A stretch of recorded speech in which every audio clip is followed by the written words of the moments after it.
This is OwlUp, where learning happens in minutes, not hours. For a deeper journey, explore all our courses at owlup.co. Now, let's dive in.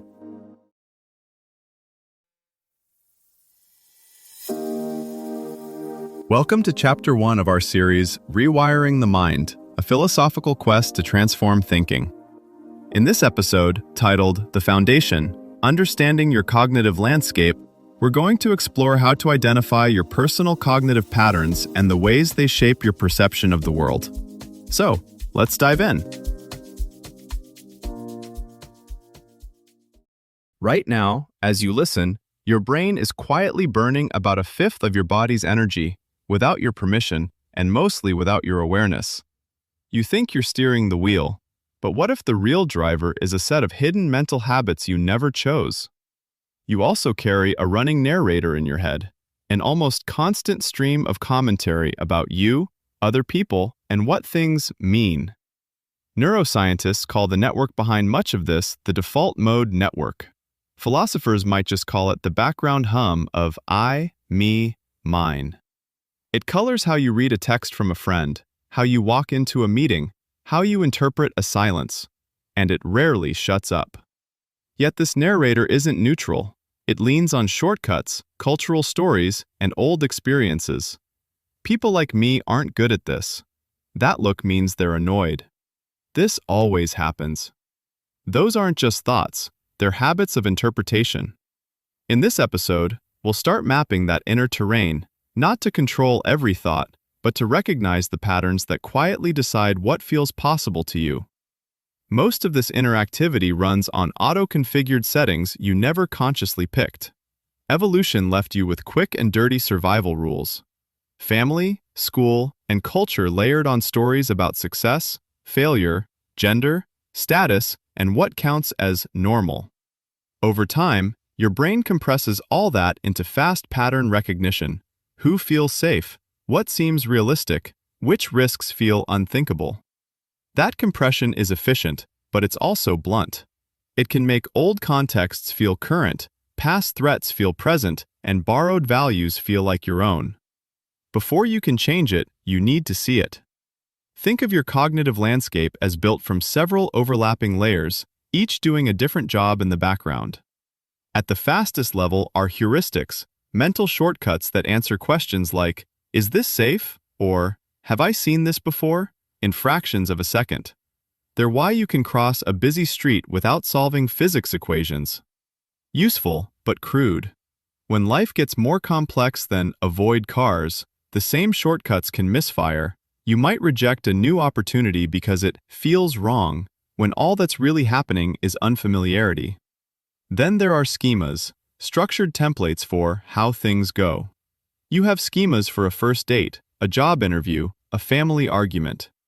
They quietly load expectations: who speaks first, what counts as polite, how conflict ends.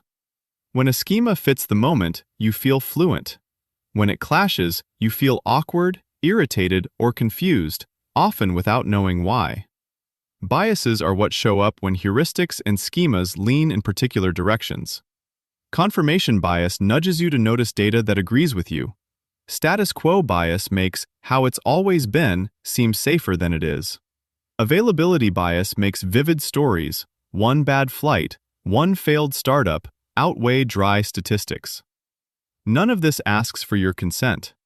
On top of that sits culture, the shared stories that tell you which questions are worth asking. Are you supposed to stand out or blend in? Is emotion a private event or a public signal?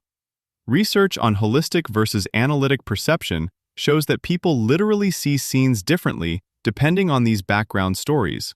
More context versus more objects, more relationships versus more traits. Finally, there's your personal history. Repeated experiences carve default paths for attention. A child praised only for achievement may grow into an adult whose thoughts orbit metrics and rankings. Someone who learned early that anger leads to punishment may become hyper-attuned to others' moods, scanning for the slightest sign of disapproval. All these layers interact. A cultural script about success shapes the schemas you build for a good life. Those schemas guide which heuristics fire in ambiguous situations. Biases then filter what you notice, reinforcing the original script. Over time, the loop hardens. It doesn't just interpret your world, it edits what you can imagine. Your challenge this week. Once per day, deliberately disrupt one tiny element of that loop. Change a routine context. Work in a different spot, take a new route, ask an unusual question in a familiar meeting. And then, for 2 minutes, note what your mind predicts, where your attention goes, and which quick judgments appear first. Don't argue with them, just tag them. Prediction, schema, bias, cultural script. You're not trying to fix anything yet. You're training a new capacity, to see the gears turning while they turn. Think of a product team at a tech company debating a new feature. One designer keeps saying, "Users will hate extra steps." That's a heuristic, shaped by countless past projects. Another insists, "Our brand is about bold moves. We shouldn't copy competitors." That's a schema for what our kind of company does. Meanwhile, the VP mostly notices data that supports last quarter's strategy. Classic bias at work. None of them woke up deciding to think this way. The patterns simply load when the meeting starts. Or take a friend who grew up moving countries every few years. In conversations, they instantly scan for shared references, music, memes, slang, to find connection points. Someone raised in a tight-knit hometown may instead track subtle shifts in group mood. Same room, same conversation, different cognitive landscapes highlighting different obvious facts. As you start noticing this in others, teams, families, online communities, it becomes easier to spot your own invisible defaults, not as flaws, but as particular configurations that can be retuned.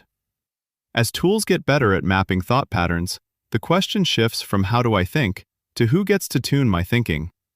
Recommendation systems already nudge attention like invisible stagehands, deciding which mental actors get the spotlight.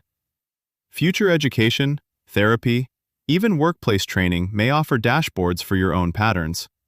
Useful, but also tempting for employers, platforms, or governments to steer. Learning this inner terrain now is practice for negotiating that future. As you keep noticing these patterns, you're not trying to become a perfectly rational robot. You're learning to add advanced settings to a device that used to run on factory defaults. Over time, you can choose which alerts to mute, which channels to boost, and which old scripts to archive, so your inner landscape fits the life you actually want to live. Start with this tiny habit. When you open your phone for the first time each morning, whisper to yourself one thought you're noticing in your mind and label it out loud as story, fear, or fact. Then, before you tap any app, take one slow breath and ask, "Is this thought actually helping me today?" That's it. No journaling, no long reflection. Just a 5-second check-in that starts training you to see your cognitive landscape instead of being dragged around by it. This was OwlUp, your daily step forward. To keep learning with structured courses and more insights, go to owlup.co. Until tomorrow!